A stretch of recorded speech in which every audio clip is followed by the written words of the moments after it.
Akhirnya saya dapat TWS yang selama ini saya cari-cari. Maksudnya bukan selama ini saya nyari TWS Edifier, tapi selama ini saya pengen nyari TWS yang sesuai dengan yang saya butuhkan. Itu ternyata susah banget. Sekalinya ada yang cocok, secara fungsi ternyata masih kurang srek gitu ya. Emang kenapa sih? Apa yang dicari dari sebuah TWS?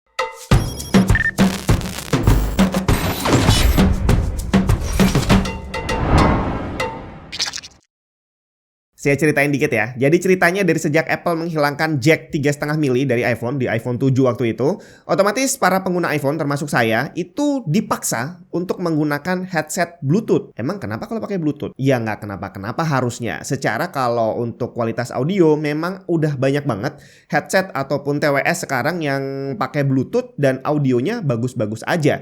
Tapi ada satu permasalahan yang saya hadapi, bahwa teknologi Bluetooth mau secanggih apapun, delay-nya akan tetap ada.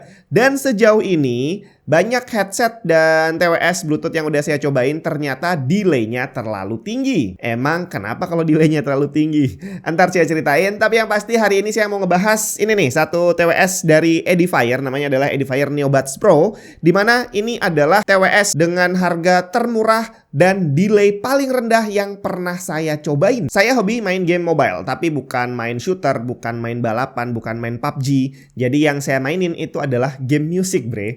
Dan selain game music, saya juga dulu sempat waktu masih banyak waktu kosong otak-atik mixing lagu, bikin-bikin sendiri gitulah pakai GarageBand gitu kan. Dan untuk yang pernah mainin game musik, kalau mungkin kamu di mall pernah ngeliat ada game dance gitu ya, itu kita harus mensinkronkan ada bar atau panah yang turun dan harus mencetnya sesuai saat dia nyentuh garisnya. Dan untuk game macam ini, kalau sampai ada delay antara visual dan audionya, maka mainin gamenya bakal jadi susah banget. Karena di situ kita harus bisa ngepasin beat lagunya dengan tepat. Selama ini kalau pakai headset berkabel, walaupun yang murah sekalipun, nggak ada delay, bre. Jadi mau main game apapun enak aja pakai itu. Tapi begitu teknologinya harus dipaksa tadi ya berubah untuk menjadi Bluetooth, itu saya jadi menemukan kesulitan. Untuk beberapa game musik sekarang memang udah ada settingan untuk mengatur delay-nya. Jadi yang harusnya 0 milisecond kita atur jadi plus berapa milisecond itu bisa. Tapi ternyata hal ini juga tidak selalu bisa jadi solusi. Saya kasih contoh, ada satu game yang lagi saya mainin sekarang namanya adalah Auto Jam.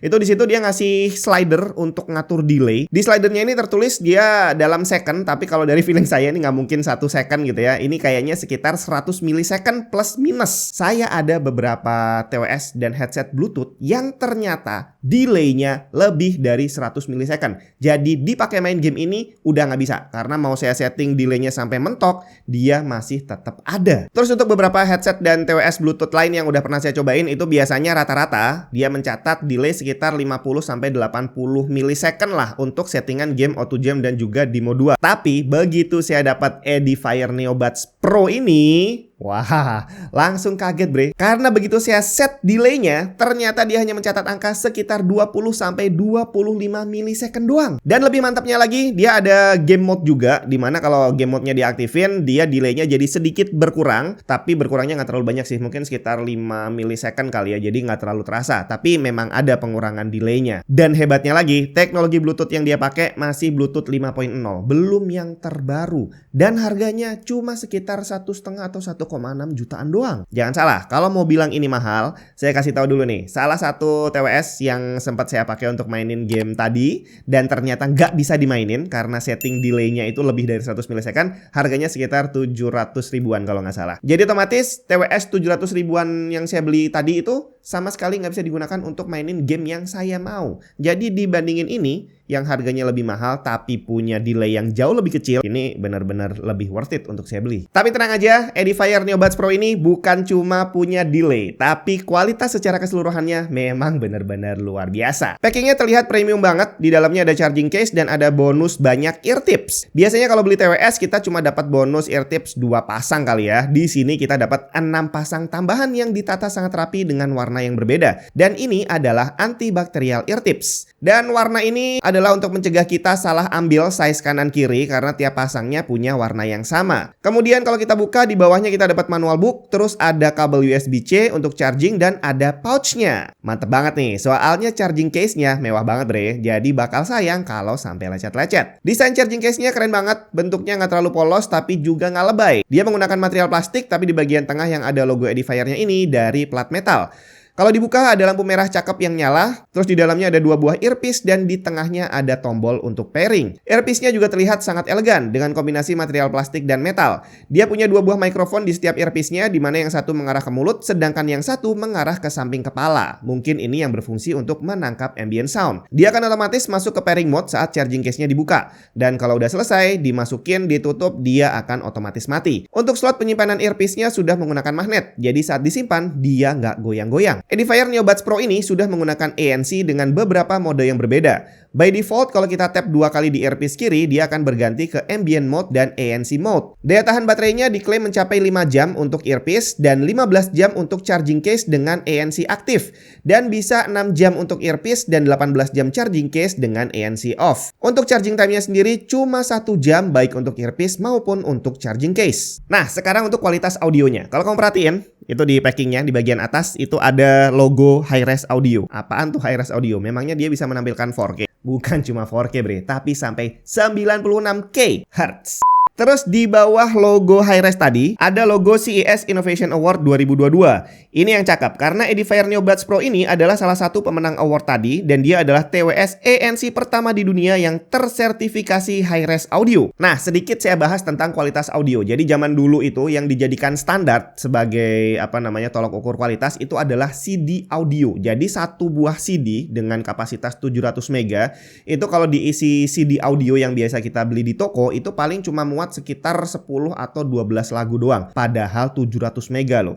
Itu karena kualitas audionya memang benar-benar dijaga. Tapi waktu itu teknologi PC masih belum secanggih sekarang. Orang kalau pengen nyimpen lagu di harddisk gitu ya, kapasitas harddisk masih kecil-kecil bre. Jadi kalau disuruh nyimpan 10 lagu dengan kapasitas 700 mega, kayaknya terlalu gede gitu ya. Sampai akhirnya lahirlah metode untuk mengompres audio dan nanti kita kenal dengan nama MP3 itu ya, yang paling tenar. Jadi ceritanya MP3 itu ngecilin ukuran file dari sebuah file audio. Dan ini bukan cuma file size-nya aja yang dikecilin, tapi otomatis kualitas audionya juga ikut diturunkan. Zaman dulu, umumnya file MP3 yang disimpan sama orang itu punya bitrate 128 kbps. Atau kalau mau yang agak bagusan, cari yang 256 atau 320 kbps. Ini namanya adalah format lossy, alias banyak kualitas yang hilang. Akhirnya dengan semakin bertambah canggihnya teknologi komputer dan kapasitas harddisk sudah semakin besar, MP3 jadi terlalu kecil dan kualitas audionya karena nggak terlalu memuaskan gitu ya.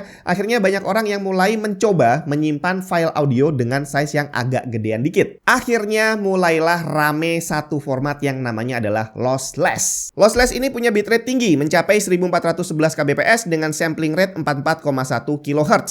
Ini adalah kualitas yang kurang lebih sama dengan audio CD. Tapi itu masih belum cukup. Muncul lagi format baru yang dinamakan High Resolution Audio yang punya bitrate mulai dari 1536 kbps dengan sampling rate 48,1 kHz. Dan bukan sampai di situ, logo Hi-Res yang baru kita lihat tadi adalah sebuah sertifikasi di mana device yang lolos tes untuk memasang logo tadi harus punya bitrate minimum 4608 kbps, 24 bit dan sampling rate 96 kHz. Jadi buat kamu yang koleksi lagu-lagu dengan ukuran gede dan kualitas audio yang luar biasa, tenang aja. Kalau kamu pakai TWS ini, dijamin suaranya bakal bisa terdengar 100% dengan kualitas yang maksimal. Jangan salah ya, dalam dunia audio itu ada juga yang namanya bottleneck. Bottleneck itu ya seperti yang ada di PC. Yang satunya bisa kenceng, tapi kalau yang satunya nggak bisa kenceng, akhirnya akan ngikutin jalan yang rendah.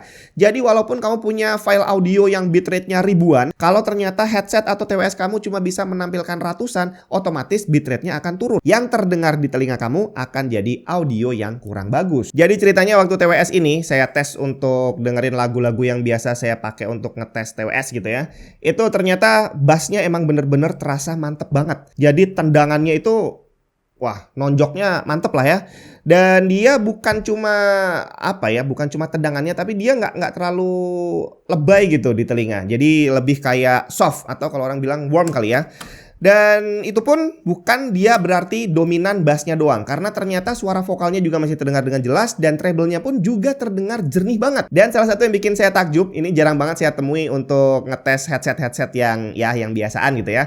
Ternyata dia sub bassnya juga terasa banget. Jadi waktu saya pakai Edifier Neobuds Pro ini, itu tiba-tiba ada suara yang selama ini jarang banget saya dengerin. Jadi ada suara bass yang low gitu di lagu, yang ternyata di sini terdengar lumayan nendang. Mantep banget lah pokoknya. Jadi sejauh ini yang awalnya saya hanya memperhatikan delay-nya yang rendah banget, karena waktu saya pakai TWS itu hal pertama yang saya lakukan adalah ngetes untuk main game gitu ya. Ternyata begitu saya tes lebih lanjut, kualitas audionya bener-bener luar biasa. Nah, tadi kita udah ngobrolin tentang bagus-bagusnya. Sekarang ada yang sedikit aneh-aneh dan ada juga yang minus ternyata setelah saya cobain lebih lanjut. Yang pertama saya pengen bahas keanehan adalah dari manual booknya. Di sini manual booknya terlihat tebal, tapi ternyata isinya cuma 3 halaman yang menjelaskan kontrol doang. Dan 3 halaman ini diulang berkali-kali dalam berbagai bahasa. Udah gitu di sini cuma disebutin cara ganti ambient dan ANC mode dengan 2 kali tap earpiece kiri. Gak dijelasin di sini bahwa di aplikasinya ada setting yang lebih lengkap. Dan gak dijelasin pula bahwa ada aplikasinya bre. Akhirnya saya download sendiri aplikasi Edifier Connect dan kurang lebih experience-nya kayak gini. Oke, ini adalah tampilan dari aplikasi Edifier Connect, di mana di sini udah terhubung Edifier Neobuds Pro ya. Dan di aplikasi ini yang bisa kita akses yang berhubungan dengan TWS-nya adalah pilihan pertama headphone, sama yang keempat main. Kalau Discover sama Mall ini adalah ke websitenya Edifier gitu ya. Nah, kita bahas dulu yang di main ini. Jadi di sini ada customize tuning. Sini kita bisa mengatur equalizer, terus bisa ngelihat device supported-nya apa aja, terus bisa nambahin widget, terus juga ada pertanyaan seandainya kamu menemui masalah dengan penggunaan TWS ini. Nah, terus kita langsung aja ke headphones. Nah, di sini ada di halaman utamanya itu ada 4 mode utama. Ini adalah high noise cancellation dan ini adalah low noise cancellation. Sedangkan kalau kita di TWS-nya langsung, kita hanya bisa merubah dari ambient sound ke noise cancellation atau ke normal mode. Jadi yang bisa kita atur di sini adalah satu mode doang yang nanti akan kita pakai bergantian dengan ambient sound. Tapi yang pasti kalau kita pakai yang high noise cancellation ataupun low noise cancellation, ini suara dari luar bener-bener terfilter lumayan banyak. Jadi kamu bakal agak sedikit budek lah ya. Jadi kalau kamu pakai untuk olahraga outdoor dan kamu lari-lari atau sepedaan di jalan, ini agak berbahaya. Terus di sini kita bisa pilih mode audionya seperti apa, classic, dynamic, atau mau custom sendiri seperti yang tadi ada di equalizer itu juga bisa. Kemudian kalau mau matiin dan mengaktifkan game mode juga bisa dari aplikasinya, atau bisa juga lewat shortcut di tab di TWS-nya langsung, itu juga bisa. Ya, kurang lebih seperti ini, bahwa ternyata di aplikasinya itu ada opsi yang lebih banyak lagi untuk kamu bisa mengeksplor TWS ini lebih jauh. Nyaris sempurna setelah akhirnya Edifier Neobuds Pro ini saya konekin ke laptop. Jadi connect laptop sih lancar-lancar aja, bisa dengerin audio juga dengan baik-baik aja gitu ya. Tapi di laptop saya kalau kerja itu pakai mouse Bluetooth dan juga pakai keyboard Bluetooth. Dan seperti kita tahu, secara teori kalau ada banyak device Bluetooth yang bekerja bersamaan, biasanya akan terjadi interference. Dan ini akan ada salah satu yang menjadi korban. Entah nanti mouse-nya yang gerakan kursornya jadi tersendat gitu ya, atau keyboard yang inputnya juga nggak lancar, atau TWS-nya yang audionya jadi putus-putus. Dan akhirnya saat laptop saya aktif dengan 3 device Bluetooth terhubung dengan laptopnya, ternyata si Edifier ini adalah yang jadi korban. Kalau 3-tiganya connect bersamaan, audionya hampir nggak bisa didengerin karena putus-putus parah banget, walaupun jarak antara si TWS dengan laptopnya itu deket gitu ya. Nah, begitu saya matiin salah satu nih, entah mouse atau keyboardnya, mulai dia bisa didengerin lumayan lah, walaupun ada putus-putus sedikit. Tapi begitu dua-duanya si keyboard dan mouse ini saya matiin, baru akhirnya si TWS ini bisa didengerin dengan lancar. Otomatis kalau saya mau dengerin lagu di laptop, dengan TWS ini dan dalam kondisi mouse dan keyboard bekerja bersamaan, kayaknya nggak bisa saya lakukan. Tapi nggak jadi masalah karena lebih sering TWS ini akan terhubung dengan HP dan mungkin kamu juga sama bahwa kalau pakai HP dan pengen telepon gitu ya, paling gampang ya udah tinggal buka, pasang, langsung bisa telepon dengan lancar. Dan overall, minus yang tadi saya temuin bisa tertutup dengan kualitas audionya yang luar biasa dan juga delaynya yang kecil banget. Jadi kali ini saya bisa bilang bahwa Edifier Neobuds Pro ini sangat saya sarankan buat kamu yang lagi hunting TWS. Kalau duit kamu nggak cukup buat beli ini, ya nabung dikit dulu aja. Nanti kalau udah beli ini, saya yakin kamu nggak bakal nyesel deh. Karena ini termasuk audio yang paling bagus dari sebuah TWS yang pernah saya coba gitu ya. Yang biasanya harganya ya kurang lebih kayak gini lah. Terus yang pasti yang jadi catatan saya adalah delaynya adalah yang paling kecil dari semua yang sudah pernah saya cobain. Kalau kamu tertarik, langsung cek aja linknya ada di deskripsi.